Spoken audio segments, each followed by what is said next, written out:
What's up, everybody? This is Karak with ACG. Somehow you've ended up finding me, and this is one of my composer interviews. Now, this is Jesse Harlin. He's a composer for Knights of the Old Republic Online, has done a ton of stuff. He also just recently composed Mafia 3, and he's moving on to some other games. And I asked him to come on and just sit down to have a little chat. As you guys know, this is sort of a different style of interview where two people are just talking about games. Sometimes we talk exactly about music. Sometimes we talk about YouTube. We just talk about random things. It's just two friends sitting down to talk about games. This is an incredibly fantastic interview. I had a blast. Jesse has a really good sense of humor, and we had a great time talking about all different things. As always, if you like it, hey, make sure you tell him on Twitter. Make sure to follow him. It's going to be really, really interesting to see what Mafia 3 and other games that this guy is working on end up doing in the industry. So, without further ado, here's the interview. Appreciate Thank you. Thanks for having me. Yeah, it's awesome to get composers on here. I think it's one of those places in gaming that, we spend a lot of money on receivers. We spend a lot of money on speakers, but sometimes a game review will be like, yeah, the music was good. I mean, especially if it's a Star Wars project.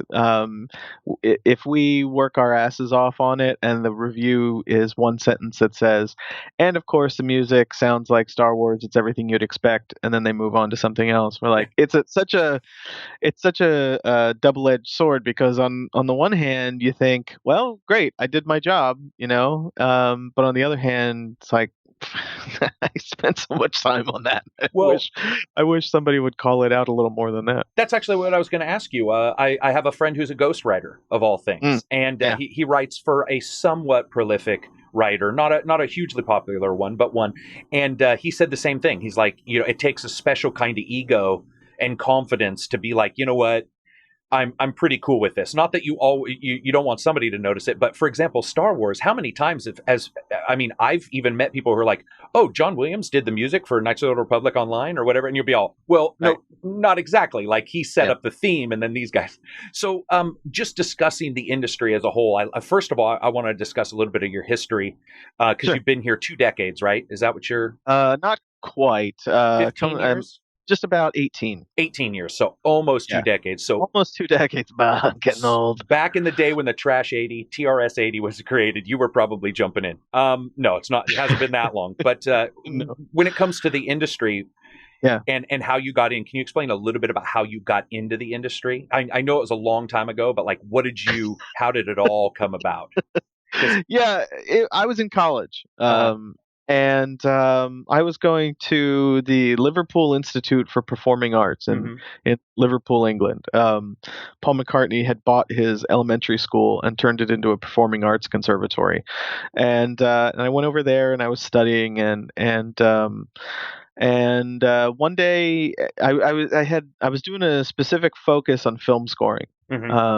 And one day it dawned on me that every day I'd study film scoring, come home, do my film scoring assignments, and then when I finally had free time, I'd play games. Yeah, right. And so it was the first, it was this big epiphany of, well, I can do that. Somebody's got to be doing that. So why not me?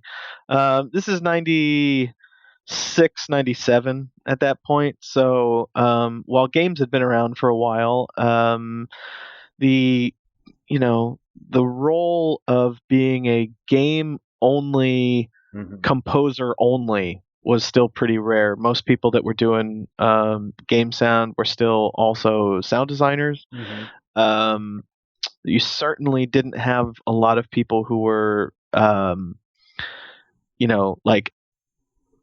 a game composer who had experience recording orchestras, because that had barely been done, if at all, yet.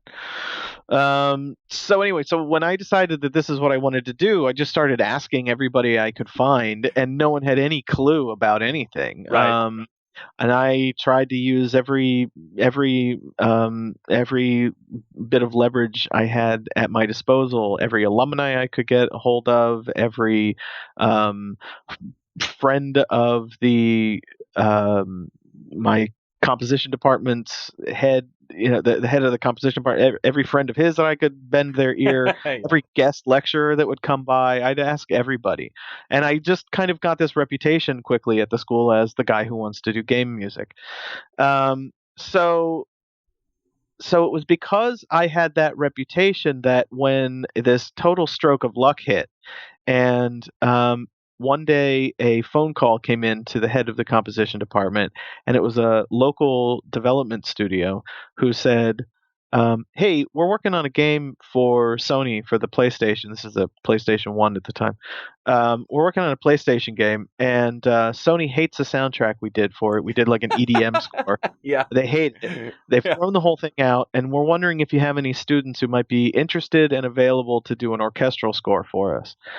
And so, on the one hand, there's this amazing stroke of luck that that phone call comes in, but on the other hand, there's all this like, you know, hard legwork that I've done, so that at that moment when the call came in, my teacher said, "Yeah, actually, we've Right. got one guy who wants to do this exactly." You make your own luck, don't you?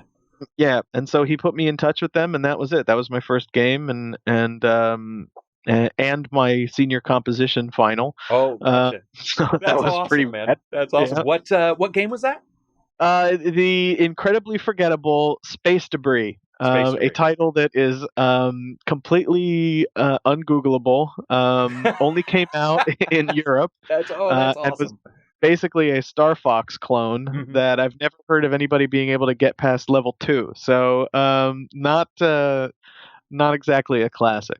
Hey, you know what? I mean, a lot of the composers I talk to, that's sort of how it all begins, right? It's like not Right. everybody can start out with, a John Romero style moment or something like that.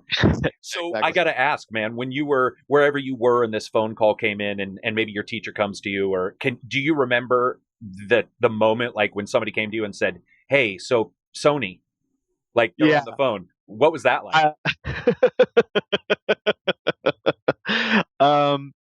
When you're starting out with composition as a career, you're still a student for so long that when your first gig comes along, you freak out, and not in a yeah, this is amazing, I can't believe it, I've made it kind of way, but you freak out in a, oh my god, now I have to actually put up or shut up and do this gig, and this is a tremendous amount of pressure and money. This company is going to spend money on me, so I not blow it. It was instantly stressful, and so the first game I did, it was actually split between me and one other student at the school. So the two of us split the composition duties. Between the two of us, and we worked really well together, and it went well, and they liked what I did enough that the company hired me back to do their next game as well. So and after that, I then moved to Los Angeles with 2 games under my belt. So that was it. It was like, now I'm off and running. But yeah, it's terrifying to go to that very first meeting and be like, okay, I know what I'm doing. Yeah. I mean, when you're in music school, it's not unusual, especially if it's classical music. It's not unusual to work on a single piece all semester. You know, now you've got 85 minutes of music to do in like a month, and you gotta get it all finished. It was more than a month, but you got a lot of stuff to write quickly. When you were done, though, regardless of how it did, I bet you that was one of those moments where you're like, as somebody who's come out of some of the similar industries, when you leave that first nut cruncher of a project, there's a weird confidence that's like, you know what? I can apply any lesson I learned. I'm still going to stumble, but I can apply those lessons. So when you came out of it, is there a lesson? Do you feel like when you got done that you learned at least one thing from that? Like, was there one thing you sort of always use as you move forward? That's a really good maybe question. Even stuff you shouldn't use. Like, you're like, okay, I'll never do that again.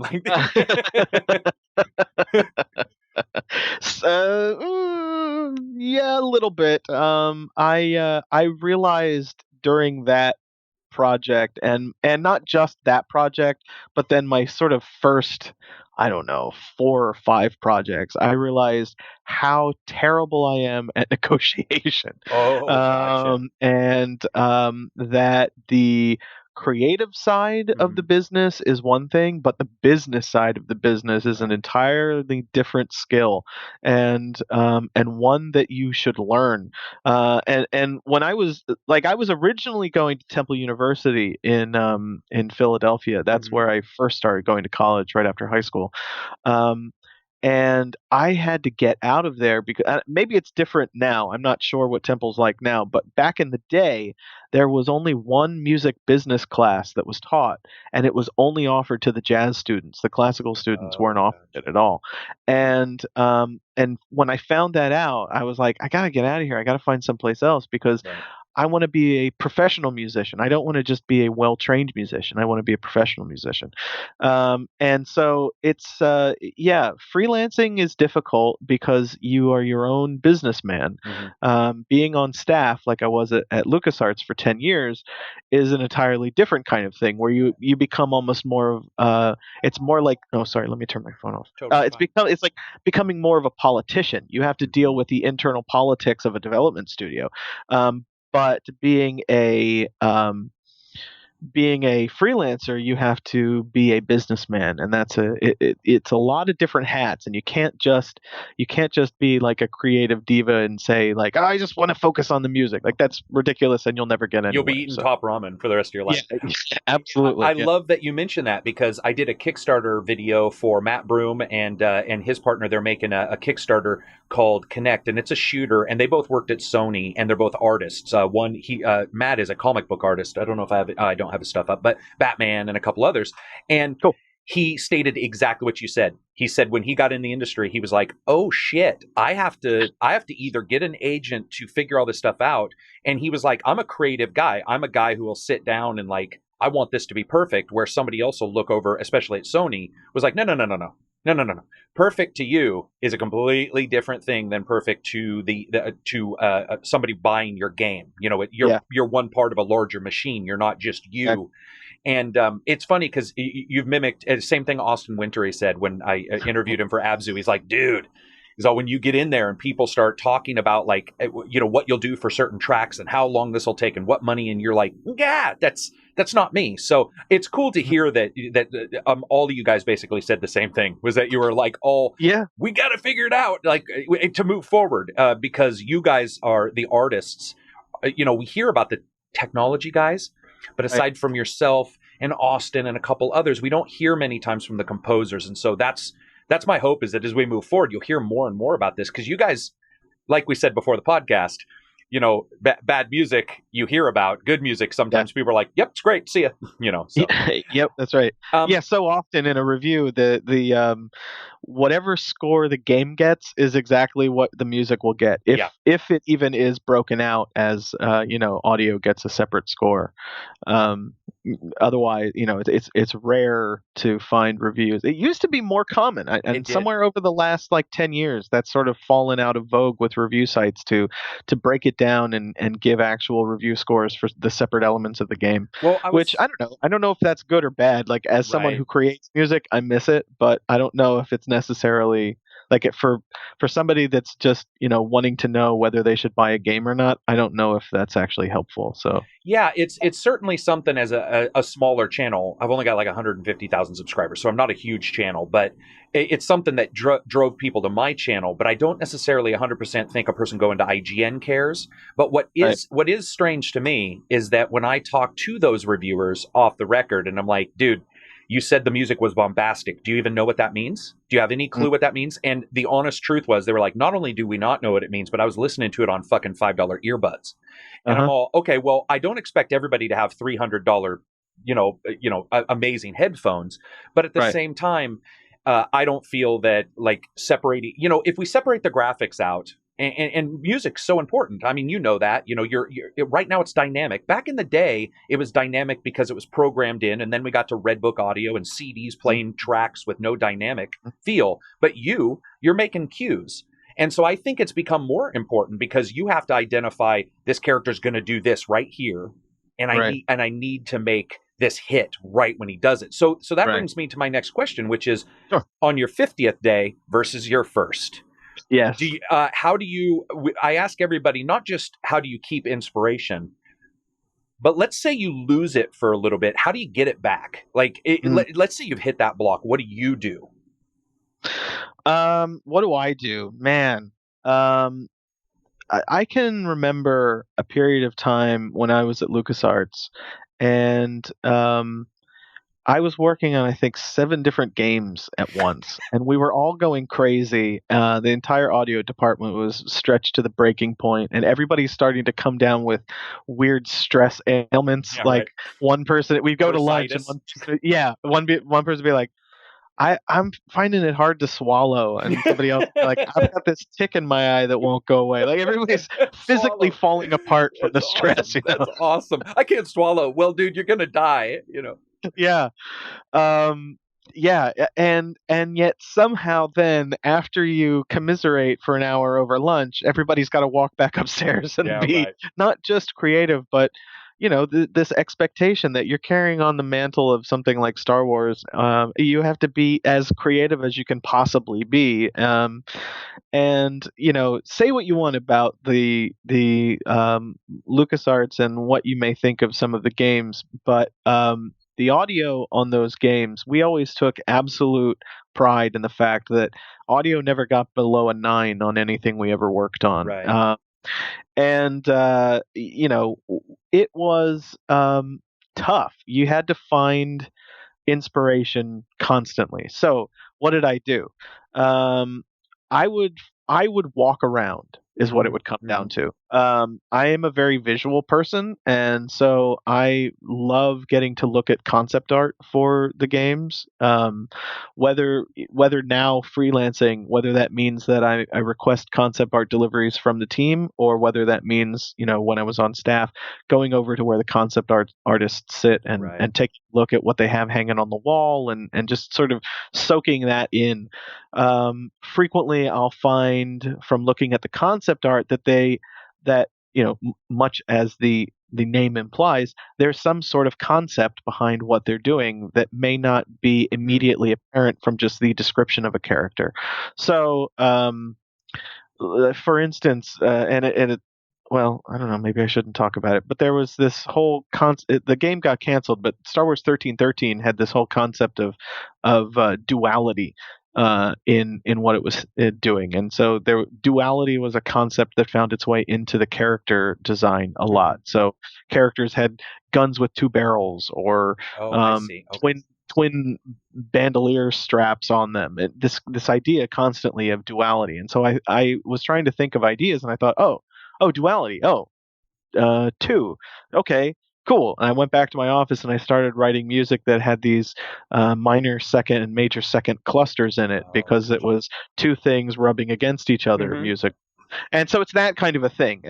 You go searching for inspiration somewhere and you can find it. So I like to physically get up, walk around. Nowadays, now that I'm freelancing, now what I'll do is I'll get up, I'll go take my dog for a walk around the park, and I'll either just hum things to myself, or intentionally try and not do anything with music. And by the time I'm halfway around the park, I start to have something. Yeah. So walking away from it, and then for me, it's usually looking at something visual. Those are the ways that I look for inspiration. It's funny because now in my head, and I'm sure the people watching this are all going to think of LucasArts as a bunch of tick-faced, not swallowing people. Like they're going to be all, fuck, man, we can't do anything. That's just great. But we have had a couple artists here talk about those physical ailments that do come up, and how they do progress from like,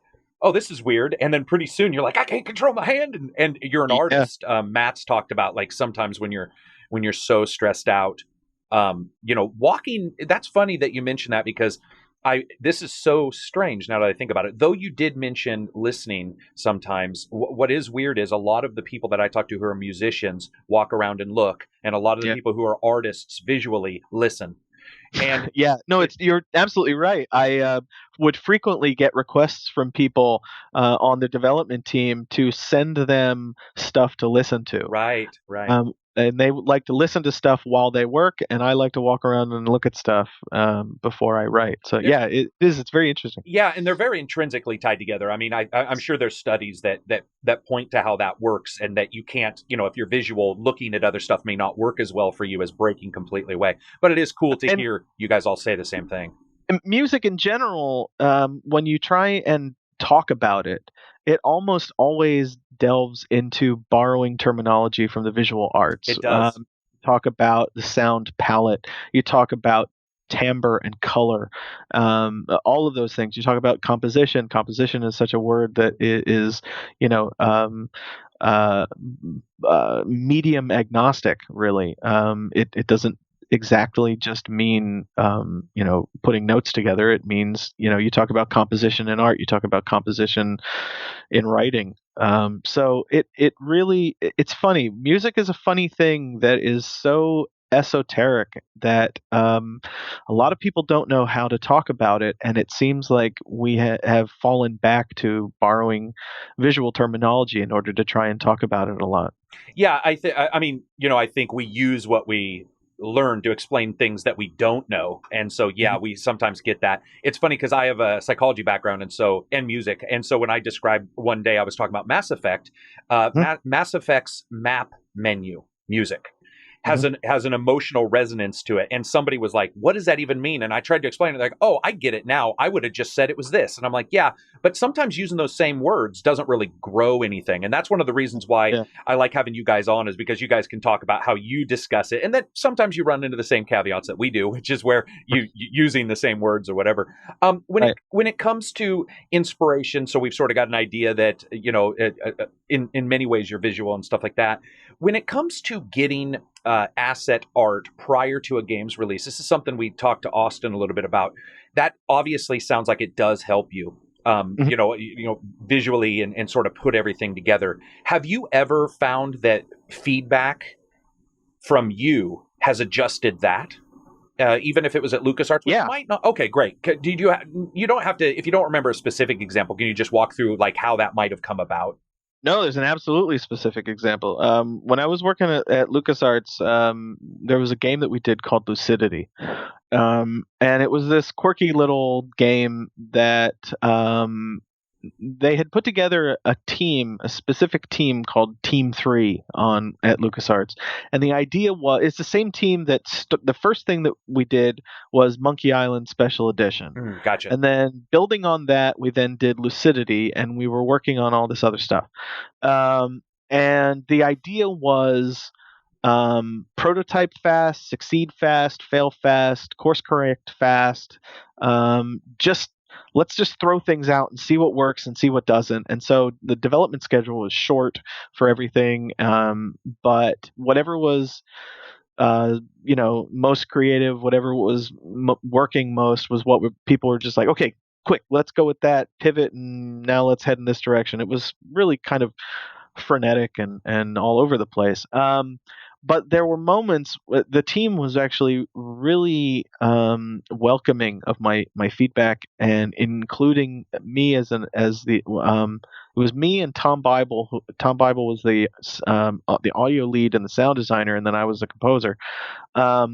They welcomed the two of us in as just part of the team, just like everybody else. So frequently the music person is sort of off on the side, especially if you're an outside contractor. You don't really you're not considered part of the core team. Right. But on Lucidity, there was a specific moment where I had an idea for a piece of music, and I thought it'd be really cool to do something inspired by rain. And so I went to the concept artist and I said, hey, I'd love it if there could be a rain level. And they said, that's cool. Let's do a rain level. That's awesome. And there was a rain level in the game because we had that conversation. That was extraordinarily rare, but that moment did happen, and it was really cool. Yeah, well, I mean, the sense of satisfaction must have been pretty high. I mean, not even just like, haha, I got something, but the fact of being listened to, like you said, sometimes contractors, it depends on how the teams are put together. I know for some people it can feel a little disconnected. It's like Yeah. my only job is to show up and do this one thing. So being listened to, that's awesome. Yeah, and like it's been a number of years since that all happened, so it may be something where like they had some concept art earlier where they were playing around with like umbrellas, and so when I came and said that, they were like, "Oh, look, it's all kind of gelling together. Let's definitely go for it." But I don't remember exactly. I Yeah. just remember that I walked in and said, "Can I get some rain?" And they were like, "Yeah, yeah, cool idea, do it." Yeah, no, that's awesome because again, you do sometimes hear that where people feel a little disconnected and stuff like that. Have Yeah, you, when you're doing music, and I know the recording process is completely different and at different times for voice actors. Have yeah. you ever though been asked to write music for a character and then got to meet their voice actor and that Oh yeah. how's that been? How's that interplay worked? Like, do you talk to them about their character? Do you talk to them as a what do you do in those kind of situations? Um, you know, the funny thing is that when those moments happen, um, I am very aware that I am an outsider to that process. Hmm. That the voice director is very very busy at that moment Sure. with their own work, and I don't mean specifically when they're just at the booth, but like if they all get together and I'm invited in and everybody's going out to lunch together, Hmm. that's not downtime. That's still time where the voice director is still trying to build a Churning things. rapport, Yeah.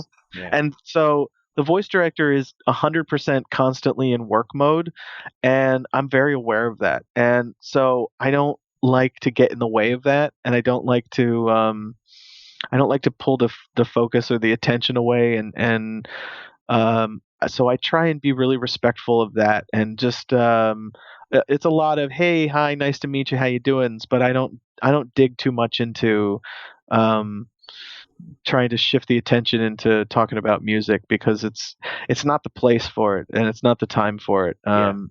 It's that the voice actor is there doing their job, and when they're in front of the mic, they're working, and when they're not, they view it as downtime, I believe. But that voice director does not, and that voice Yeah.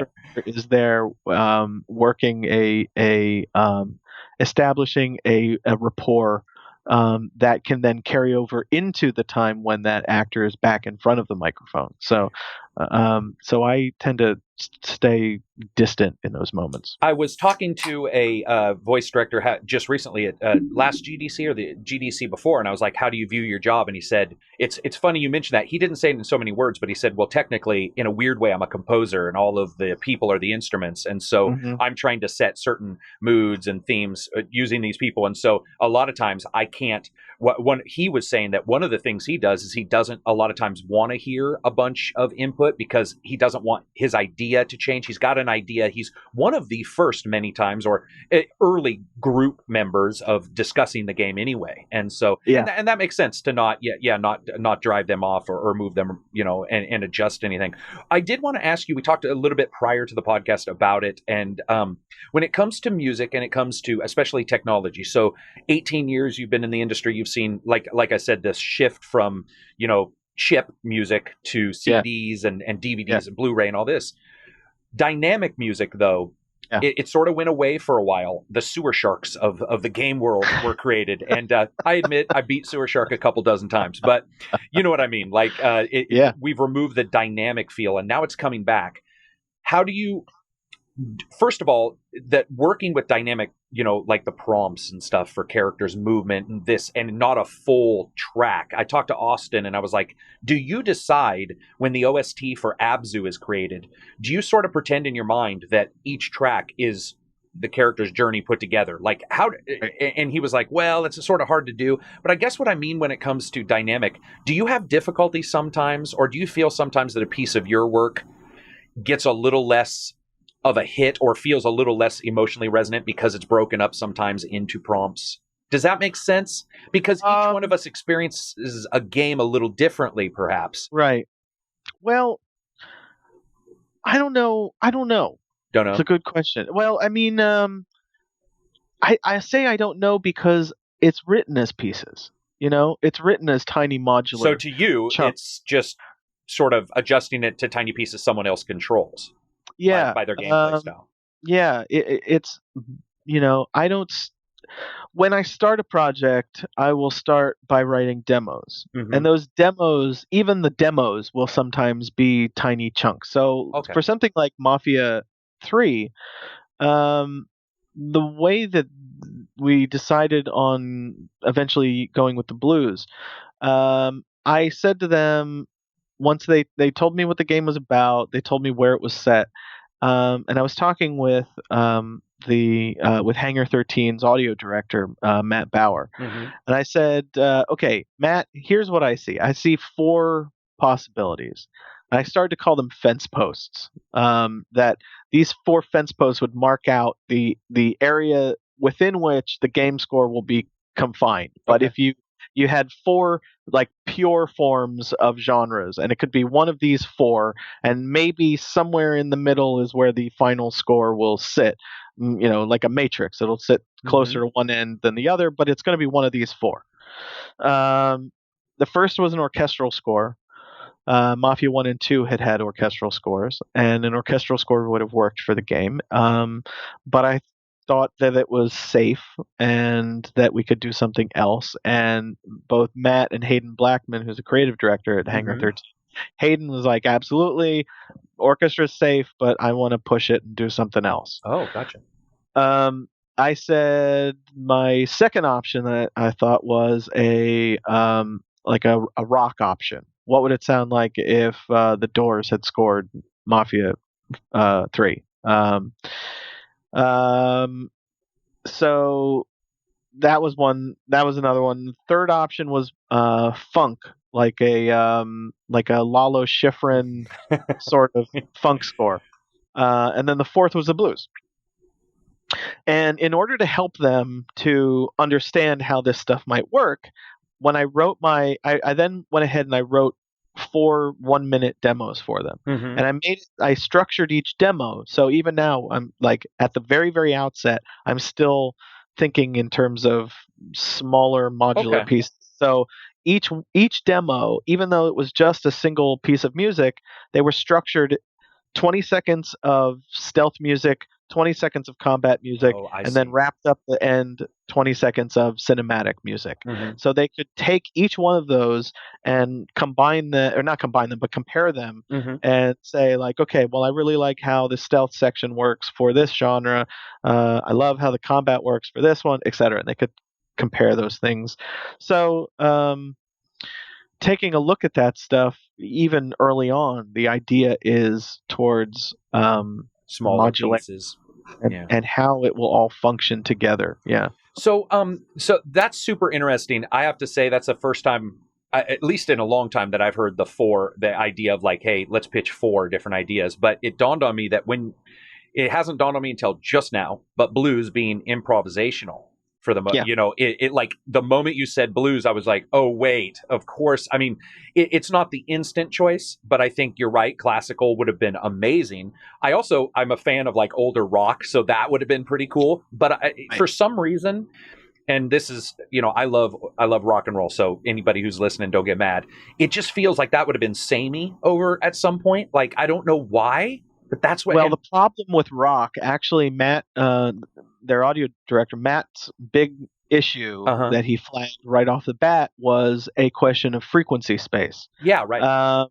So you can do a really cool sounding rock album. You can do one that is dynamically all over the place. That you can do something that would be awesome, like something that sounded like Zeppelin's Houses of the Holy or something. The problem with that is that Zeppelin's Houses of the Holy is not something that is supposed to communicate anything else over top of it except just that score. Yeah, it's pretty narrow, really. Yeah, a giant wall of guitars will drown out footsteps, and it'll drown out your gun telling you that it needs to be reloaded and all that stuff. So Matt was like, I dig it, I dig your demo, but we can't go that route because you're gonna just stomp all over everything that I'm trying to tell the player. They were very, very concerned in the development of the game. There's a guy at Hangar 13. His name's Matthias. He's just completely dedicated to the idea of player feedback. What is the game communicating to the player at any split second. Is the player getting all of the feedback he needs in order to make the best decisions possible? And so the idea of then coming in and saying, "And here's all my big guitars," was like, that's just not going to work. It's funny you mentioned that because I separate it in sound a little bit more, but I talk about different frequency space, and a lot of people have no clue what that means. And I'm like, well, it's almost it includes variability as well. For like a gun, it can't sound the same every single shot, otherwise your ears will become numb and completely. That's right. And with music, it is the same way, where you don't want that music over the top. In fact, I've had some people who have, I've said, oh, this game's good, and they're like, well, I was having a hard time hearing what was going on. I'm like, well, unfortunately, you have to go in and you have to adjust the volume down because that mixing is wrong, or their settings are wrong. And when you do get that music over the top, right, it can, like, if they're trying to tell you something, how many times, I'm sure you've done this, where you played a shooter or something and somebody's talking, but the music is playing. Army of Two was quite literally known for this. They would play music as you were talking, and you're like, I didn't hear what he said, so I had to turn subtitles on. So it's cool to hear somebody talking about how a music genre, or at least that space of the music genre, would have impacted the gameplay, because a lot of people would not take that step and go, oh, that would affect it. But of course it would. That's awesome to hear. When it comes, and there's a lot of stuff you can do. Sorry, there's a lot of stuff you can do with mixing. Mm-hmm. So there's the creation of the music, and then there's the implementation of the music. Right. And the two really are each 50% of the experience. And bad implementation can ruin a fantastic score. Right. But there's things that you can do, especially now with the really smart music and audio middleware solutions that exist. One of the things that a guy that it's Tom Bible, a guy I mentioned earlier, the LucasArts audio lead. He came up with this really great idea that I love, and I hope more people do it. Where new music changes, anytime music changed, it would come in at 0 dB or whatever we decided, like the level for music should be. Mm-hmm. It would come in at that level, but then over 30 seconds it would detenuate itself and turn down about 3 dB.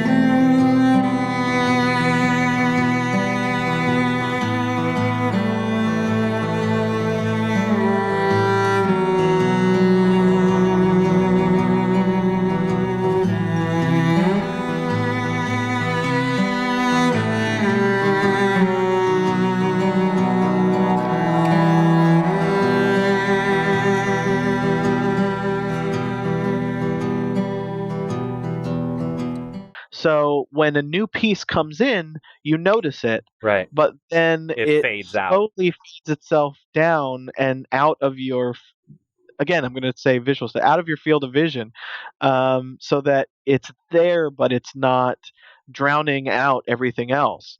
And it was a really great solution. And we found that otherwise you would get really bored of music. And if you just had it all at one level, you wouldn't notice changes in music. But if you had it doing this dynamic change mix move, that when music changed, you'd notice it.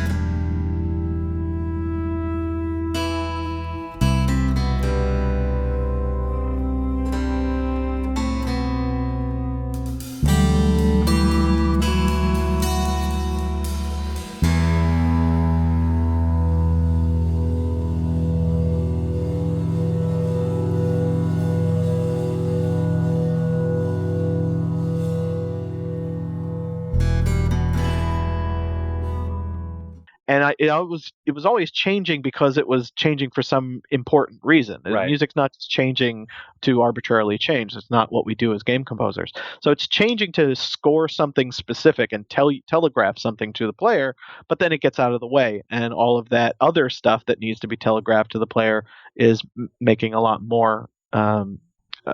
Taking a lot more of your attention. Yeah, I mean that all that makes sense. I love the idea of you were showing the visual and you're like, I don't want to use a visual explanation, but in the way in many ways there is your eyes are seeing sort of it's like the horizon, and if that music crops up, it's funny because you talk to a lot of people, especially people who understand music, they'll say my brain sort of wavered for a second because the music was playing or whatever, and it doesn't necessarily stop you from seeing something, but it causes, how you zone out. And you're zoning out for a second, somebody's shooting you in the face, and you're like, oh, sorry, the music was there telling me something this entire time. And it's almost like an undercurrent. I've explained it in reviews that it's like a blanket of white noise sometimes. And you don't necessarily, I like to hear a little variation in that white noise, but I don't want it to be like right here all the time because it can be very difficult. When you're writing, do you call them prompts, or Austin was calling them prompts for character, like your pieces for a character? I refer to the pieces I write as cues or tracks. Cues. Mostly cues.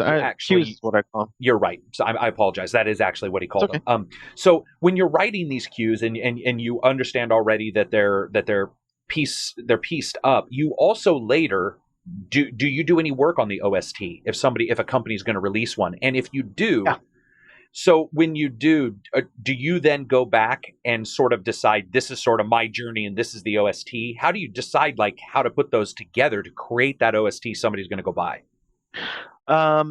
Yeah, that's a good question. With the Mafia 3 soundtrack, the score was composed by myself and another composer, Jim Bonney. Mm-hmm. And we split the game up so that I was doing cutscenes and menus and things, and Jim was doing the combat music. And the combat music system it's a dynamic system where there are 4 different levels of intensity, and it changes based on what is happening around the player and based on both Lincoln Clay, he's the main character of the game, Lincoln's awareness to his situation and enemy's awareness to Lincoln. Okay.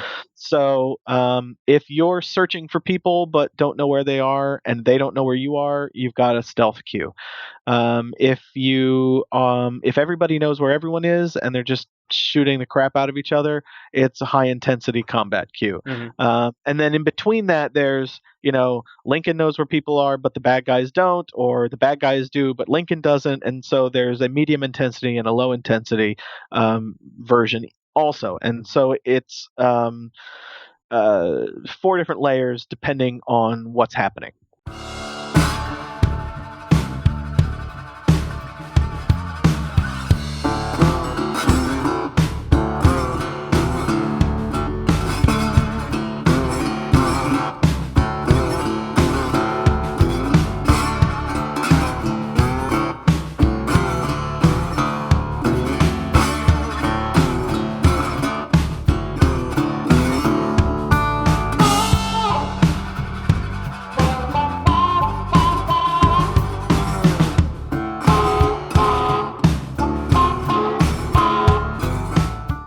So that makes total sense for when you're going to put it in game, and it functions really nicely, and it's dynamic and shifting and Mm-hmm. and changing to the gameplay as it evolves.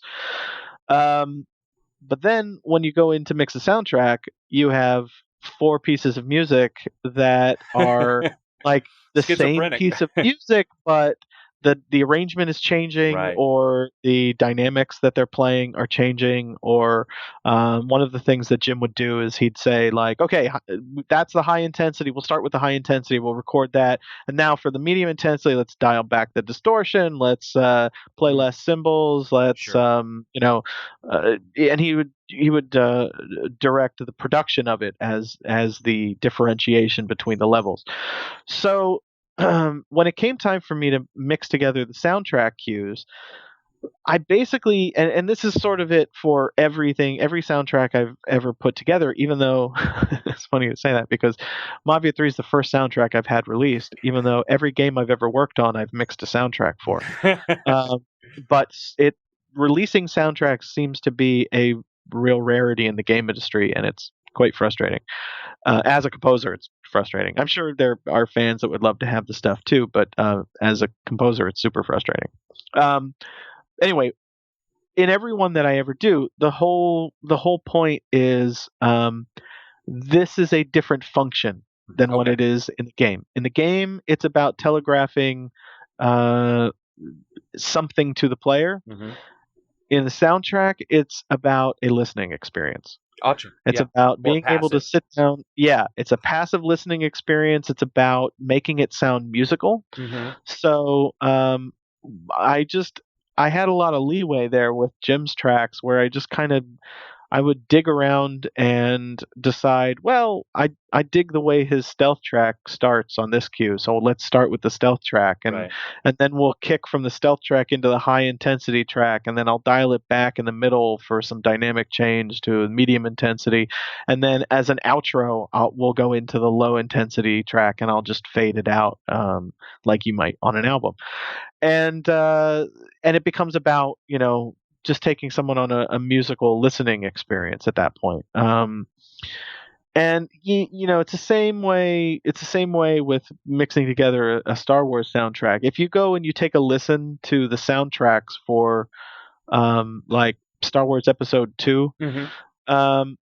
The cues are all massively in the wrong order from what they actually say they are on the names of the cues. Mm-hmm. And so like I think it's track 2, instead of it actually having a whole bunch of stuff around Coruscant and Zam the Assassin, you actually are getting Camino stuff that happens an hour later into the film.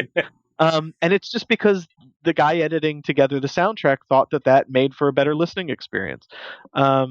And so I do the same sort of stuff. I've mixed together soundtrack cues for the Old Republic, and I don't worry too much about this cue goes at this point on this planet. It's like, I want things that they sound good together. And so, I'll try not to do things like stick a Tatooine cue on a Hoth track.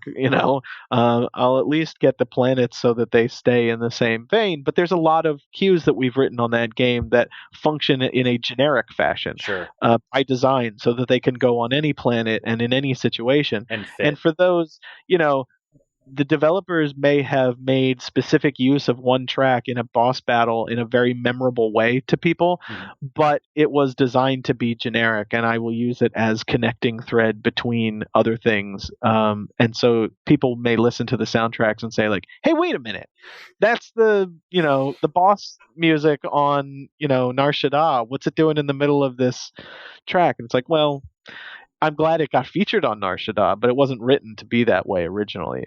It was a generic use thing that was supposed to have a lot of different functionality to it. Yeah, no, that's super interesting, especially to hear that, how much adjustment and movement there is. And I certainly have run into people who are like, wait a minute, the OST is missing this, or it's not necessarily got this in the right order. And there is some confusion there at times. So it's good to hear. Jesse, how long do you have that you can continue? I've got plenty of time. All right. So what I wanted to do is, first of all, we can break if you'd like, if you need to use restroom or get a drink of water. No, I'm good. Okay. Yeah, I'm good. And I'll cut all this when we get to it, so I'm not like, do you have to pee? No, I'm good, thanks. What I want to talk to you about now is, of course, the specific games. We'll start out. I think we've talked enough about Star Wars right now, especially as you become a freelancer. It's time to discuss some of the new hotness, which of course is Mafia 3. How about this? I like to hear your stories about what it was like, especially what it was like getting your first job. Mafia 3 is a big title, and Knights of the Old Republic Online is huge. Like I said, I love that title, but it had to have been particularly special. Do you remember like when you were like, oh shoot, I think I might get this? Like, or when you got it? Yeah, it was a long process, to be honest. Oh, was it? Yeah, it was a lot of demoing. Like, back when I said I did those 4 demos and whatnot, I probably worked on concept music with Matt for about a year or more, Wow. just to figure out the right direction for the game. And the thing that a lot of people probably don't know, that I mean, there's so much about game development that it astounds me that there's so much that people who play games don't know about Right. how they get made. So They think they do. they think they do, but they don't. Oh, I So know. one of the things that they don't probably know is that the pace of game development when a game starts is like glacially slow compared to the pace right before it finishes. The last month of a game and a game's development probably includes the same amount of work that the first year of development on a game had go into it. And so part of that is because at the beginning of a project you're trying to figure out staffing issues. You at the beginning you probably have a team that's about 25 people instead of 500 by the time it's at its end. Right. Or you have, and these are just numbers I'm throwing out, I have no idea, No, but you have that big ramp up for sure. Yeah. That's the way it was at LucasArts. You'd start a team with maybe 6 people, and by the end it would be this giant. And the core team inside the building would be about 400 people, and then that doesn't include testers that are working remotely, and it doesn't include any of the voice actors and the cast, and it doesn't include outside audio contractors. All these people, it takes a lot of people to make a game. But at the beginning, it doesn't. It just takes a few people sitting in space together, talking about what they might make and riffing on ideas, and sometimes it just takes a group of people sitting around watching movies together and saying, "Oh, that's cool. Maybe we could, maybe we could make a level that is like the car chase from the movie Ronin." It's like we could do that. It's a lot of spitballing ideas. So when the game started and I was talking to Matt, it'd be the case where he and I would talk. I'd go away. I'd make some demos. I'd send him my ideas, and he'd say, "Okay, cool, great, thanks." And then I might not hear from him for like 2 months. And by the time he came back to me, he'd say like, "Okay, so we've had time as a team to digest things, and the development of the game has shifted, and we've got away from this idea, and this idea instead is come into prominence, and so now we need to adjust our thinking here." So it takes a long time, and it takes many months in some cases. Particularly the bigger a game gets is what it comes down to. The bigger a game is, the more pre-production time it'll take before things then finally get rolling. Do you during that time, were you working for them, or were you like sort of a contractor just giving them ideas until they called you one day and said, "Okay, you're the composer for the cinematics and this"? Was it like that? It was more like that. Boy, yeah, that's a lot of freelance work right there, baby. Yeah. Yep. It was more like that, and meanwhile, I have other things going on, and certain projects. At the same time that I think I was working on some of the early conversations with Matt about Mafia 3, I'm trying to finish up the music on something like Counter Spy, or working. I'm doing it one minute demo for Mafia 3, but at the same time, I'm writing 45 minutes of music for the Old Republic. It's that kind of a thing where freelancing is in these like overlapping waves of development. Juggling multiple artistic balls, as Austin said, in a somewhat questionable comedy. That's right. Which can be sometimes it can just make your brain hurt when you have to switch from John Williams style to style to 60s jazz spy style, all of that stuff at the drop of a hat. Yeah. When you are jumping around, though, at the same time, do you find your artistic fluids are a little bit higher when you are jumping around, or are you the type of worker who's a little bit more towards solidified, like today is John Williams? No, yeah, I mean, I would typically split it. I try and split it up so that I'm working on stuff like, okay, in the morning I'm going to do Gotcha. this project, then I'm going to take a lunch break and clear my head a little bit, and then I'll jump into another one. Although I remember working on, I was doing some stuff for the Old Republic at the same time I was doing Counter Spy, and all these like jazzy textures kept slipping into the Star. I had to keep. I was like, oh, you know what this track needs is a 13th chord on a that's exactly what it needs. Wait, no, that's not what it needs. It always sounds like a good idea to merge things, but once you do it, no. When it comes down to Counter Spy as well, but Mafia, we'll talk about Counter Spy in just one sec. I wanted to ask one question about Mafia. You doing the cutscenes and the menus, since I'm assuming this game is going to be a little bit like the GTAs where you have the mini cutscene and then you have a real cutscene. You were also, I'm assuming, doing some of the music for those momentary cutscenes. I don't even know what to call them. The mini cutscenes that those games are so big on. You were doing that as well. Is that correct? You were doing I'm not sure. Maybe I should let you finish where you're headed towards, and I'll tell you what I did. In some games, I haven't got to play Mafia 3. So in some games, especially in those types, you'll have the momentary, let's say the car explodes in game time, and then it switches for a momentary one-liner, and then it switches back to game time. Were you also handling the music for those mini cutscenes? Right, okay. So yes and no. And to make sense of that, what we did is when we began, Matt sent me it was like, okay, this is how we're going to do it. You're going to do cutscenes. We're off and running. Let's go. Matt sent me the scripts for the whole game, and the first step was read through it, familiarize myself with the characters, what the relationships were all like, familiarize myself with the story of the game, but knowing that these were going to be when I say I got the scripts, I only got the scripts to the big beat stuff. I didn't have the small things that you're mentioning, nor did I have the scripts for dialogue that may just be over top of gameplay. Right. So what I did is, you can't score everything. You can't score everything because it would take too much time.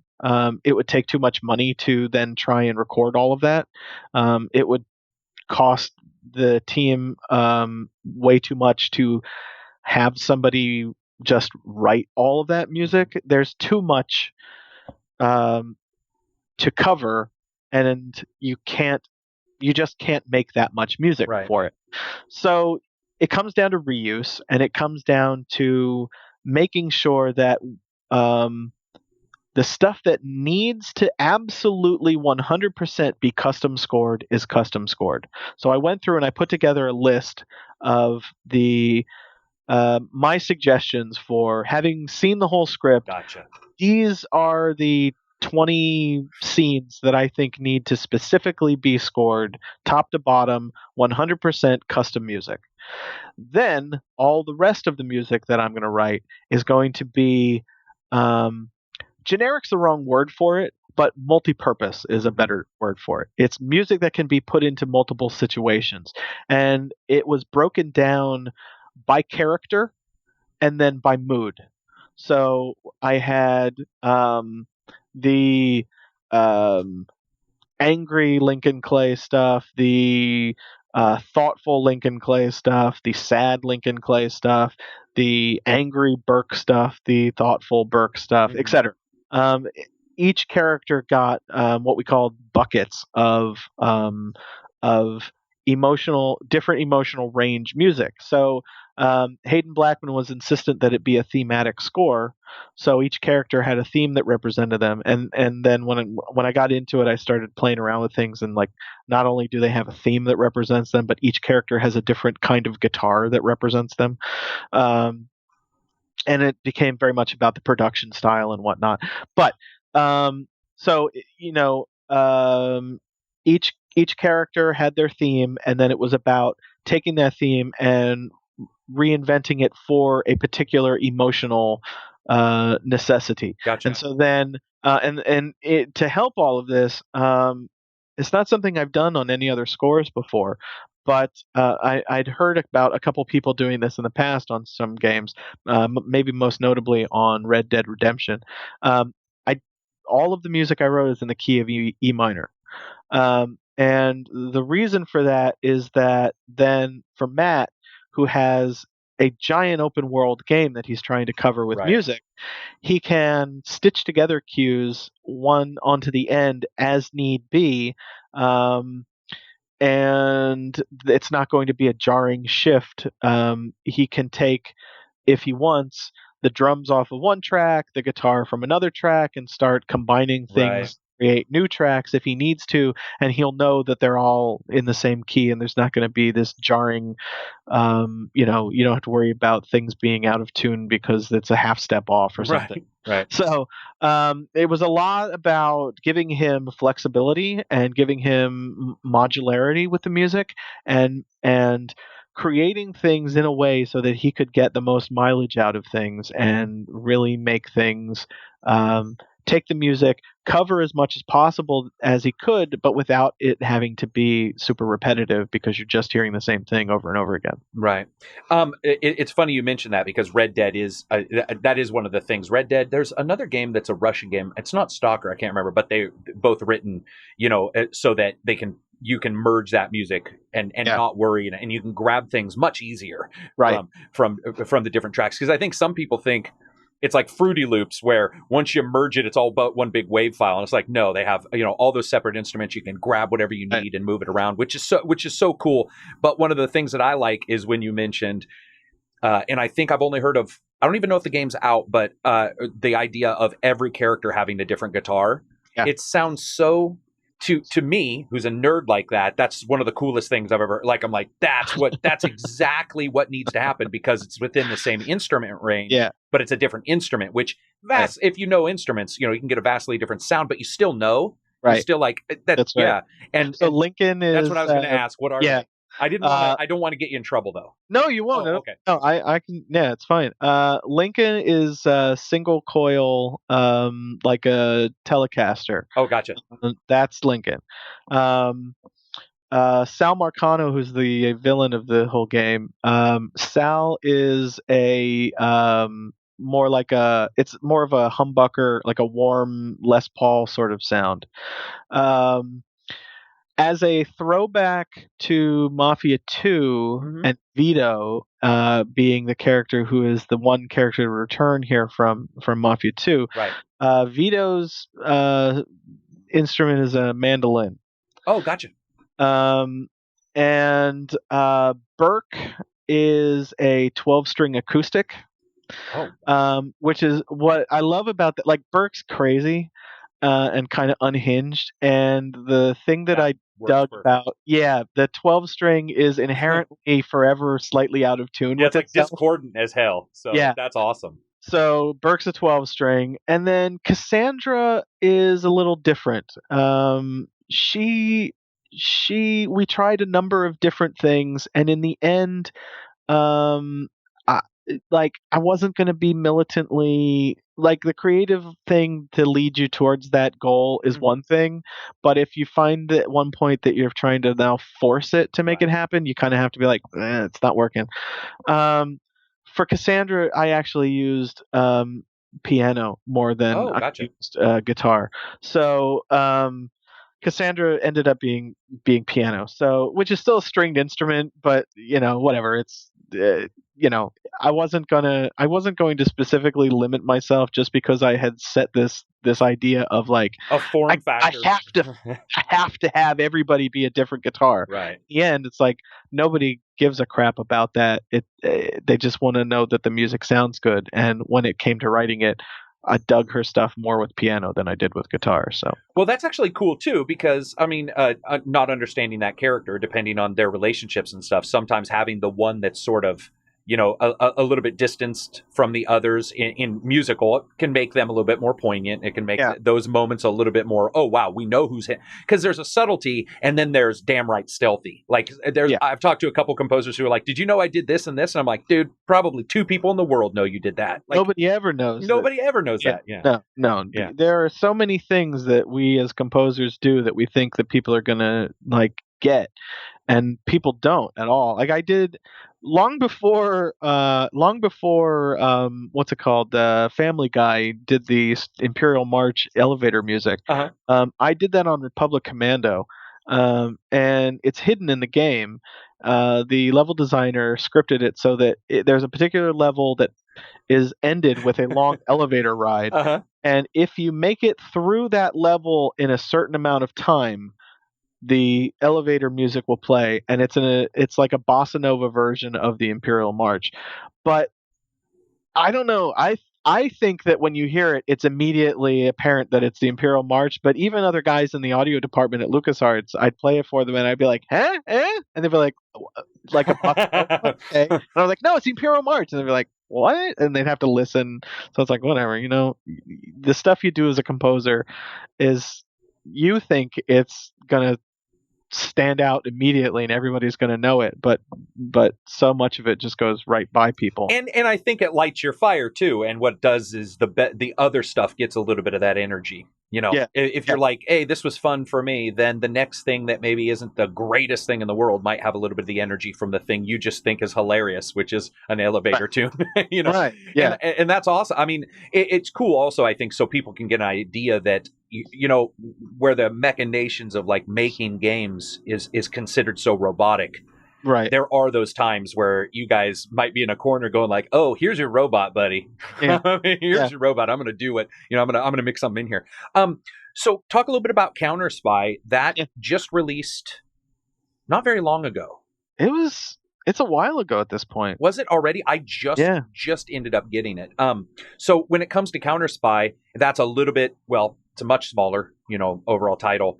Yep. Was that fun though, or was it like? Was it one of those situations where do you think you came out of that with a little bit more of an idea, or not an idea, but a little bit more of an impression that you like that kind of stuff versus the bigger stuff, or like, or do you feel it's about that just each has their bonuses and their each has their own strengths. Mm-hmm. For me, it was a thing where the guy who is was, because the company doesn't exist anymore, but the guy who was the creative director for Dynamite is a guy named Dave Nottingham. And Dave and I first worked together at LucasArts on, I think Lucidity was actually our first game that we did together. And we had a great working relationship and really enjoyed the creativity that I love the creativity he brings out of me and the boundaries he gets me to push and whatnot. And Dave's one of those guys that if he's got a project and he needs music, like even if I'm busy with other things, I will make sure that I am available to him so that I can work on it. So when he called me and said, "Hey, I'm going to be doing a 1960s spy game," I was like, "Yes, you haven't even asked me yet, but I'm hoping that you're calling not just to tell me you're doing it. I'm hoping you're asking me, and I'm in." And I just had a blast with it. It was absolutely, it was just so much fun to dig into. You're pretty, I think you're pretty eclectic already. So the title doesn't matter as much. You sort of bring whatever you want, blues into Mafia. Yeah. But when it was working on Counter Spy, was there anything because of the time frame where you were like, this instrument, because whether it be like sci-fi uses like water phones, I don't know if you've heard of that, but like those hilarious instruments. Yes. Was there something that you brought in, or did you get to at least play around? Do you feel like? Yeah, instrument called Cymbalom, which I have to apologize to Matt Levine of Sony. Matt, if you're seeing this interview, I now know that it's Cymbalom with an M and not Cymbalon with an N. I think I corrected him once and now feel like a dick for it. But for some reason, the sample library that I bought to have cymbalom in it, they named their instrument the cymbalon. Oh, gotcha. And so anyway, it was one of those situations where you don't know what you're talking about, but you think you do. Oh, and sure. it's like, actually, man, it's I kind of read it somewhere. anyway. But anyway, cymbalom is this instrument that Dave specifically called out when we were talking about things that he liked. He mentioned early on, what he said is, the stuff that I'm digging is the kind of stuff that Portishead would then go sample. So reverse engineering it, going back and finding the stuff. Like, the goal for me personally was, can I write a score that it would make Portishead want to sample? You know, Gotcha. And so that means going back and finding these Ennio Morricone scores from the 60s and Lalo Schifrin stuff, and taking a listen to the instruments that he used, that they used. John Barry scores, of course, but not James Bond. The one thing that I said to myself was, if I'm going to work on a spy score for the 60s, I refuse to listen to any James Bond stuff, because I don't want to be influenced by it, because it's so much that genre that I need to try and be influenced by the other things that were going on at that time, because I don't want to just make a James Bond sounding score. Right. I failed miserably with the first piece that I wrote. I sent it to Sony. They loved it. Dave loved it.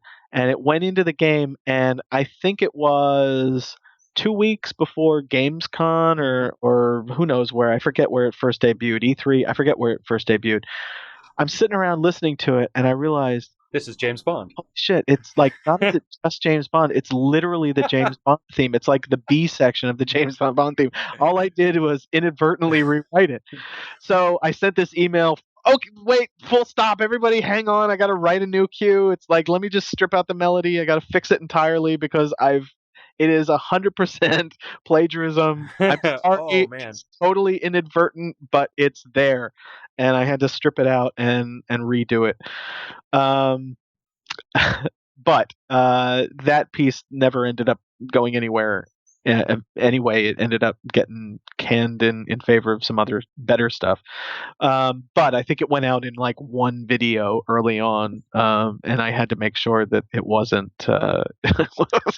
copyrighted. You're hoping YouTube isn't copyrighting flagging that one video.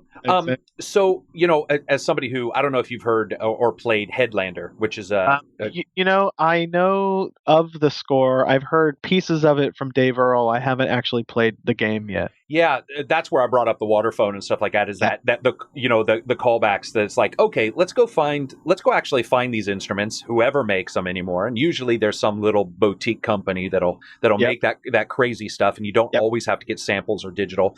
But you were talking a little bit about samples and stuff like that. How much do you do a lot of actual physical instrument work? Or anymore, or is it? I like to try and have at least one analog. I should say analog, because all of my recording stuff is digital, but at least the source. Yeah, at least one live recorded something on everything that I do. And cool. Maybe it's as small as just some percussion, but I try. My brother's a guitar player, and so I'm constantly getting him, if I ever need guitar stuff, I'm constantly getting him to record guitars on things. Sample guitars are so terrible. Yeah. That they are even using samples sometimes to try and communicate to my brother what is going to eventually be recorded is still terrible. So there are still times where, instead of that, I will just sing into a microphone what I want the guitar to do, and then communicate with him what I want him to replace live. So I do a fair amount of live recording. Mafia 3 is about 90% live recorded. Oh, gotcha. Okay. We spent 2 weeks recording in Nashville with these just absolutely astounding blues musicians. And then in addition, we had the principal cello player for Nashville's orchestra. He came in, and then the one that I love is that we got step dancers to come in, guys who are steppers from Tennessee State University. Mm-hmm. and they recorded a bunch of body percussion for me for the score. And so that's all sort of the body percussion stuff is all signature stuff you only hear particularly in Lincoln Clay's music. So I try to do a lot of live recording because I think it really brings something special to it. And I'm trying to think of Counterspy. With Counterspy, we recorded brass and bass drums. That was live. Very cool. So that was actually going to be a question about like Counterspy and stuff like that. When you do those, when you do those live instruments, do you? I was talking to Tommy Tallarico years ago, and he was saying that every time he hears an orchestra, or it's not even just an orchestra, but a couple live people play his music, he's like, "Dude, I just gave birth again." Like that. What's can you remember like the best? Not the best time. And it doesn't even have to be your favorite track, but some moment where you heard somebody playing your stuff and you were like, "Oh shit, man, that's awesome!" Like they're playing my stuff, you know? Yeah. I got a chance to record music for E3 and the main theme of the game for Star Wars 1313. I got to record that at Abbey Road with the London Symphony Orchestra. That's that moment. That moment. Yeah. It's that moment where you're like, this is, I mean, there's no more up than this, you know? Like this is, I know that I have a job to do right now and I need to be focusing on getting a really great performance out of But this is awesome. But holy shit, what is happening right now? Exactly. You're like, I don't know. I need a moment. That's cool. You mentioned 1313. I'm certainly not going to ask you any questions that could get you in trouble, but I find it so funny because there's very few games that get an announcement or a discussion at an E3 that either don't come out, Last Guardian, or even though yes, it's finally coming out, but that sort of hit like that and is mentioned continually. As of just a couple days ago on a NeoGAF thread, somebody was like, "Man, maybe they'll announce 1313 again." Was that, even though I know that you weren't intimately jumping in yet, it sounds like you were working on some of it though. Yeah, we were deep into it. Did that kill you a little bit? Yeah, for sure. Yeah, I thought that was going to be a really cool game. I think a lot of people did. I was doing a lot of crazy stuff with the music. I've mentioned this once or twice other places, but that was one of those things where I've never been one to be shy of of trying to move the needle and trying to push the boundaries when it comes to Star Wars stuff. Mm-hmm. Like I've been working on Star Wars games now for 13 years, and the very first one that I did was Republic Commando, which had didgeridoo and moments of its score that were a lot more inspired by something like Jerry Goldsmith scores than John Williams scores. So I'm not, I adore John Williams' work, but I'm not one of those people that thinks that like Star Wars music has this much of a definition to it. I think it can keep expanding and do all kinds of things. Sometimes those expansions are tremendously successful. Sometimes those things are tremendous failures, and you don't know what's going to work until you try it. Right. So, I was trying some crazy stuff on 1313. I was running the London Symphony Orchestra's cello and bass sections through distortion pedals. What? Really? Yeah. Oh wow. And I want to hear it now. In the end, that doesn't work. In the end, that just sounds like guitar. But I had to try, and I had to try and find out. Like, there's part of it that actually does work. I did some stuff. We used we had so much low brass on that score, and there were these moments in the score that would just growl, and it would growl with this big sort of nasty guttural rah that would just come up out of nowhere and be push you towards the next downbeat, and it was low brass like tuba, an instrument called a chimbasso, which is like action tuba. It's like tuba, but it speaks more quickly and harsher. Oh, gotcha. And it's not quite so round and pudgy as a normal tuba sounds. Lots of bass trombones and French horns at the bottom of their register, and just everybody just doing this nasty sounding stuff. And then in addition, backing them up with not guitar.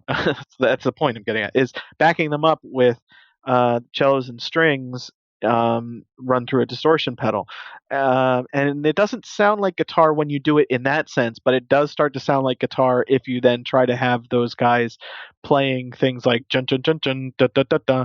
That sounds like a string section without distortion, and it sounds like somebody chugging away on like a 7-string guitar gotcha. at the register. If So you it was do one of those things where you recorded it maybe at first and we're like, okay, this is fine, and then sort of once you put it down, yeah, I sort put of it like in game and put it in game. Yeah. like, oh, it just sounds like guitars. Oh well. Gotcha. What about would something of like that? Let's say you continue to work on it.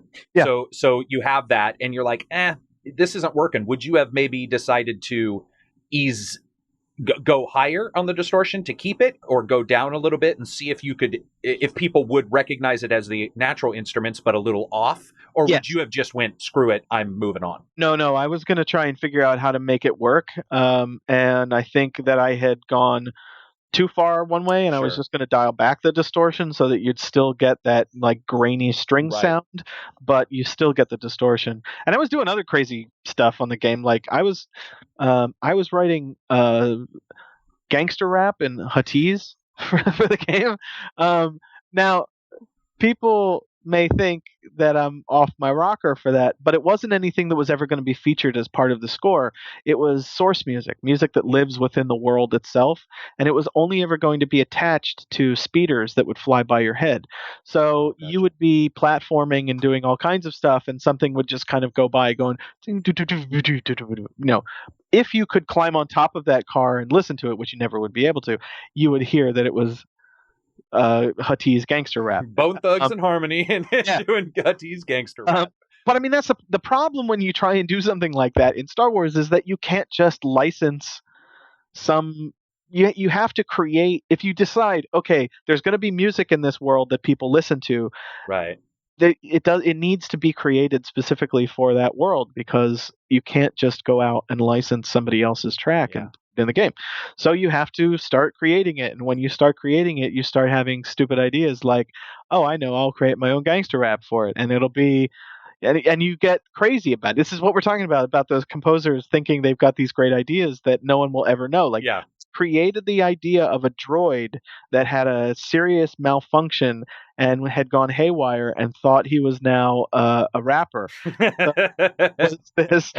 All of the stuff I was doing was like the vocals were all droid processed, and I love that track. No one will ever hear it, but I adored it. So whatever. It was. I try and push crazy stuff all the time. Well, it's it's all stuff you can take, even though 1313 most likely is the way of the dodo. It's always stuff you can move forward. It's funny you mention music in a vehicle, whatever. Battlefield Hardline, Battlefront Hardline, Battlefield. Tremendously terrible game in my book. I was not a fan of it, but one thing I did like is when cars drove by you, police cars and other cars, you would hear this like rap and different music, and I was like, oh, that's a cool little ad. Well, when it comes to music and how it sort of fits, and you called it it was in-game music. What's it called? Source music, and that's when it's or diegetic music. So what is it called? Primal does this, a game a lot of people didn't like. I find fantastic, most likely because of the music. But Far Cry Primal, they play the music in the tribe, and then as you walk into the tribe, that music becomes your music. What would you call that, where the side music becomes the main music? There are specific terms for that in music scoring. If music lives within the world itself, it's called diegetic music. Diegetic, and music that plays in a way that the listener knows it's there, but the person in the scene doesn't. That's called non-diegetic. Okay, gotcha. So that instance is simply transitioning between diegetic to non-diegetic music. Gotcha. Yeah, it's I find that fascinating, and of course, new technologies. You even mentioned earlier that game engines, audio software, whatever, is allowing some of these things that like. Well, in a way, it is Ghouls and Ghosts on the Sega Genesis, because they were able to do, dynamic stuff. But it is also this cool feeling of like There's something about walking into a soundtrack. In fact, I don't think it was Mafia. It might have been a Saints Row where you walk into a theater and the theater's playing music, and then that music became the actual music like that you were walking around in. And there's something so friggin' connective about that. Yeah. So when you were doing 1313, last question about it, and it dies or whatever. Well, it died. It died when all of LucasArts got shut down. So there was like that wasn't just a oh shoot we lost our game. It was a oh crap. Now I'm out of a job. There's no games division. Yeah, and everybody that I know is out of a job, and yeah. So are you able to keep what you've worked on? That is all. Yeah. So that was going to be my question. No. When Disney shut the company down, they have some mechanisms in place for some, but Disney's an art company. At its core. And so when the artists were being laid off, the artists had special forms that Disney had already to allow them to request for portfolio pieces that they could take. Mm-hmm. Nobody else did. So artists got to walk away with their portfolio pieces, and everybody else was like, okay, 10 years of work, see you later. Ouch. So speaking of 10 years of work, you are now starting a new game, or you said it just recently got announced. Are you still working on this game, and what is it? I started on Monday. Yeah, it's called Pinball Stories. It's a indie game from a company called Collecting Smiles. They put out the let me see if I get the name right. Colors for the 3DS. Mm-hmm. It's a one of those sort of social drawing games, and it was really successful for them. And now they're working on their next game, which is called Pinball Stories. And it's this is the part that I adore about working on smaller indie games is that these guys, they live and die by people knowing what they're doing. And so the secrecy with which AAA studios all function is so unheard of in the indie scene. You've got people posting to Facebook and Twitter on a weekly basis when you're working on an indie game, and any PR is helpful in letting people know that that the game exists, and they don't. It's not like when you're working on the fact that I'm doing an interview now for Mafia 3, and I can say that I started working on that game 2.5 years ago. Yeah, right, exactly. And now is the time that I finally get to talk about the black hole of life. Yeah. Sure. So, Monday I'm going to start working on. I've had conversations back and forth about working on it with them, but this morning we were having emails saying like, okay, Monday it is, let's get going. So I'm going to start working on it with them on Monday, and I'm super excited about it. It's the game I mentioned before we started. I mentioned it's a 2D side-scrolling pinball game where the environment around you is the pinball table and you play as the ball. And I love that concept so much. And it's set on a tropical island. So again, went from the blues into Star Wars again, and now I'm going to be shifting gears into ukulele and tropical music, and in fact, one of the things that they've said to me is they are really interested in having music help them with some of the development of the game. Gotcha. They want the music to be a part of the world in a way that is really blending this diegetic non-diegetic sense, and they've asked me to come up with some musical sort of I don't want to give too much of it away, but musical inventions. Like if you were to create a new instrument, but you've got to come up with that sound, the sound of what that is based on real world instruments. So what is it going to be? So, like maybe it's a percussion instrument that every time you strike it, it actually has the tail of a cymbalom on it. Gotcha. Maybe it's a trumpet, but when you blow into it, there's a kazoo element to it as well, or wind chimes that are attached to the airbag of something. So when it inflates and is deflating, you're getting this tinkling of wind. All these things are things I'm sitting here trying to figure out right now, and then that will then go into influencing some of their character art, which is very cool. bad. And I'm loving the opportunity to do it and the freedom with which they've given me to actually experiment with that. I definitely got an idea of the wind chime thing. I was in my brain. I was like, comical wind chime thing. It reminded me of Blazing Dragons, a old point and click adventure. My God! And they had some weird. I think they had a dishwasher musical instrument or something. It was crazy. Wind chimes are funny because you can see that my wind chimes are right here, sitting on my right there. Those things were in the recording studio at LucasArts, and the day the company shut down, I took my cardboard box of all my stuff, put it in the car, put my wind chimes in the car, and so I'm driving home like, oh my God, like 10 years of work and all this stuff, it just ended. And every time I make a turn, it's like tinkly magic, tinkly magic. It was such a bizarre dichotomy. This is gonna go okay. This is gonna go. You're suddenly like, this is my theme song, man. I'm doing good. I always ask everybody who comes on to sort of discuss one thing outside of games that they absolutely like a love, and I can't remember what Austin's was.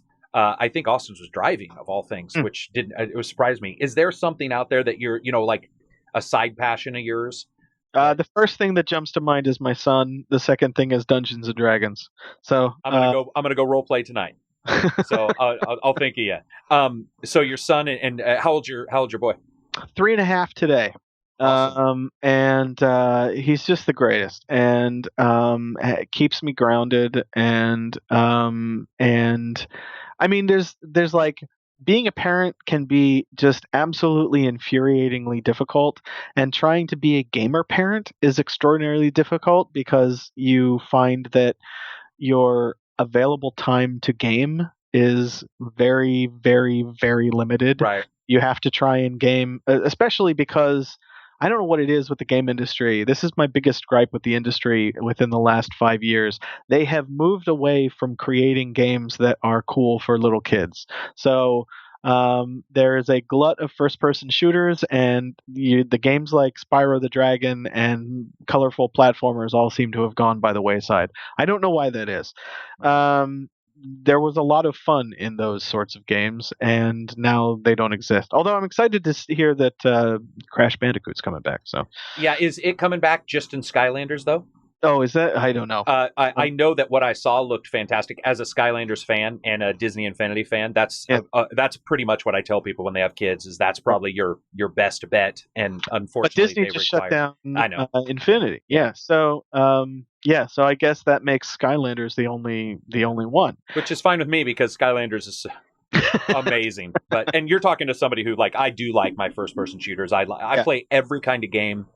I think every kind of game out there. There isn't a genre I don't like, but to be surprised, and you are like me. I grew up, playing some of the older games where those mascots were copied. You originally had a Sonic or a Mario, then you got Crash, now you got Croc, which was terrible, but you have, and then you have Spyro, and it was Gex, the Gecko. Yeah, I can quote almost every one-liner from Gex. The problem is Munch's Odyssey and all the Oddworld stuff. Yeah, Oddworld was great. The problem is they died out, and remember in the day when you couldn't release a console without a mascot title. Absolutely. Shit didn't happen. I was talking. I got to talk to Tom Kalanski one time, and I was asking him what is a Sega president, and I was like, what do you think? What's changed? Why do you think that is? And unfortunately, the response I've heard twice now was that the children's innocence is at an age now to where gaming, they lose it, but almost right as those kind of games are ready, and they play harder and harder and harder and more mature ones. That Right. basically the innocence of children, what they see on TV, what they hear in their lives. You needed an innocence there, because I certainly had more innocence than the people I know at my age now. Yeah. Oh man, when I was growing up, like, yeah, some of the stuff that my friends' kids will say, and I'll be like, "What the? Yeah. Wait, what? Yep. Like, Yep. how the shit?" So it's unfortunate, but those were good times, man. Those are those are some great games. What about role playing? What do you do? Oh man.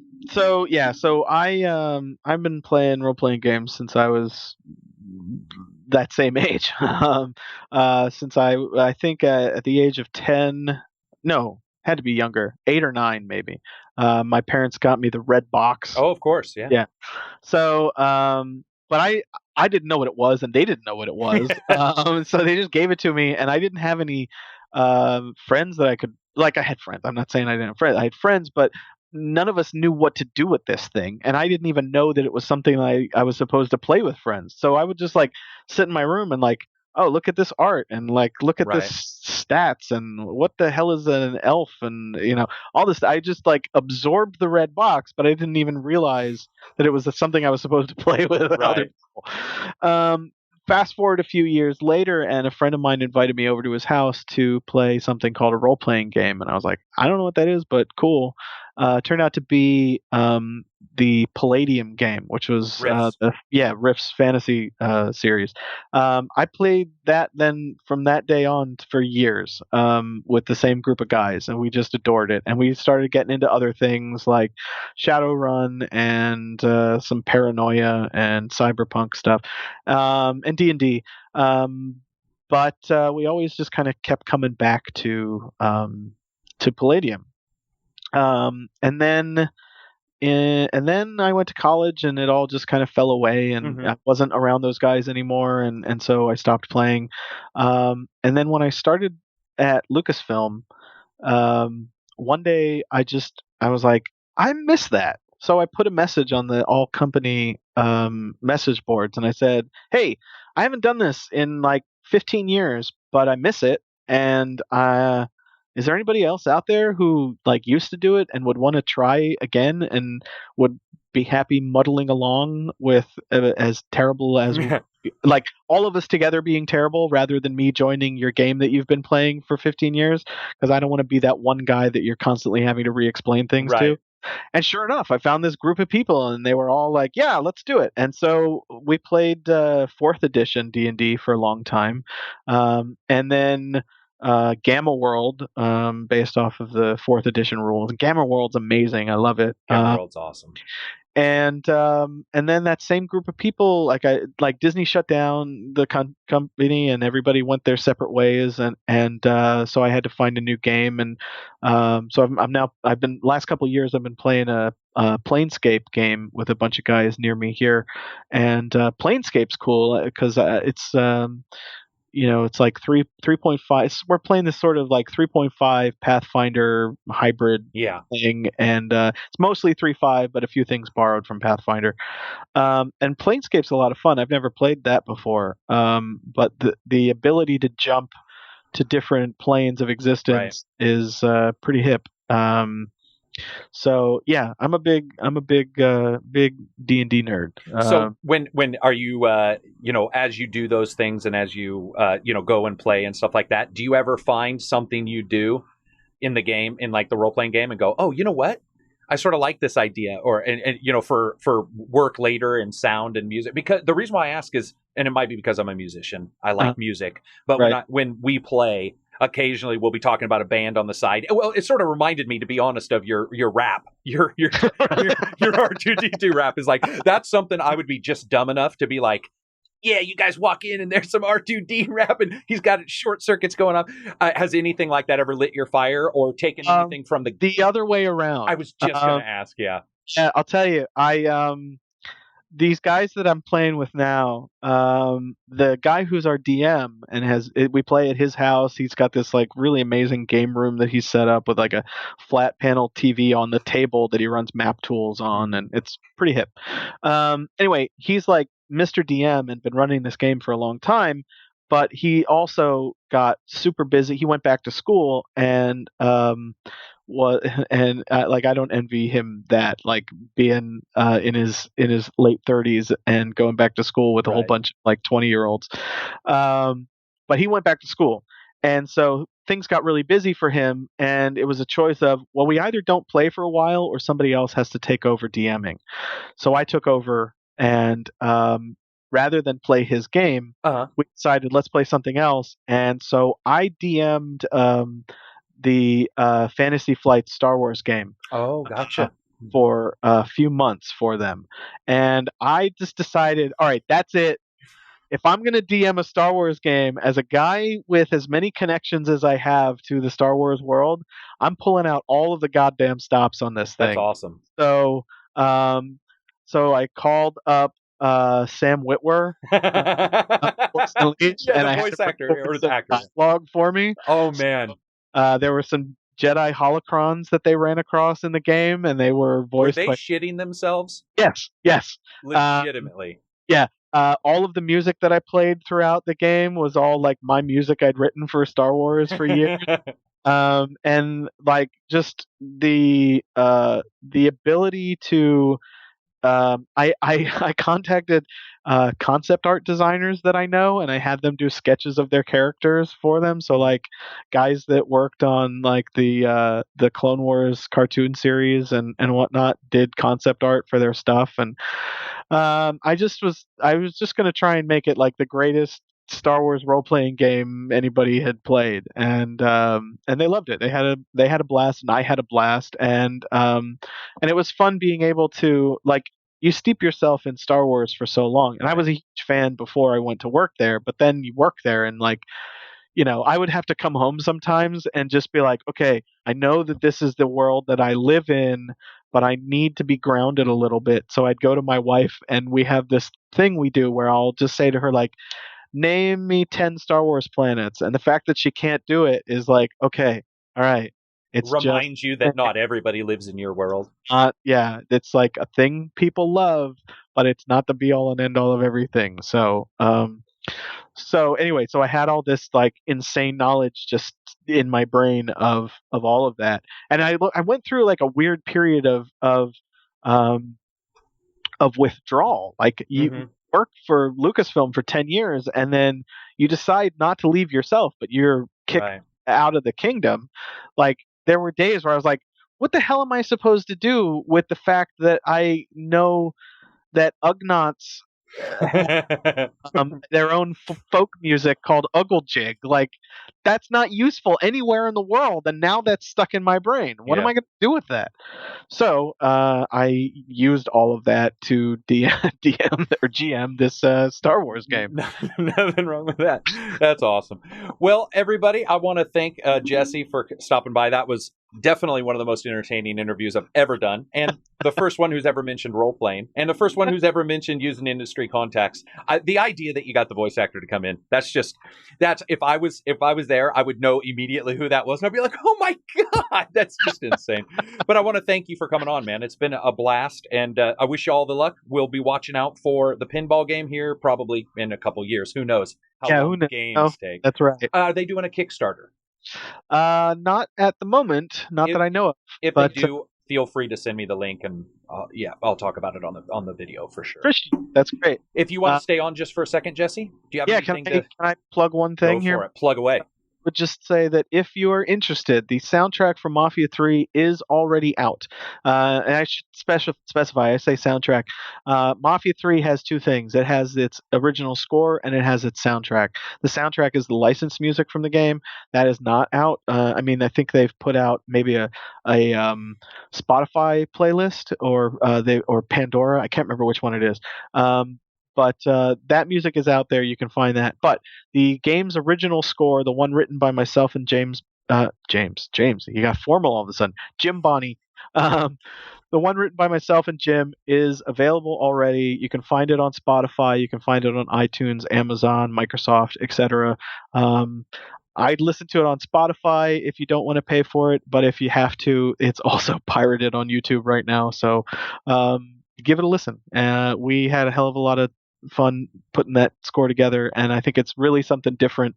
Doesn't sound like any other game scores that I can think of. So yeah, I will definitely put some links at the starting of the video as well, and I'll do a voiceover at the starting of this, and make sure that that's all known as well. Because if you guys get a chance, check it out. We want to make sure that these composers get the due that they're deserved, instead of just somebody saying that's bad music.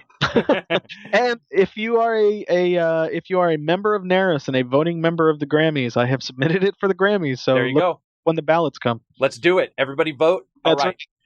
Jesse, go ahead and stay on just for 1 second. Thanks everybody for watching. Peace out.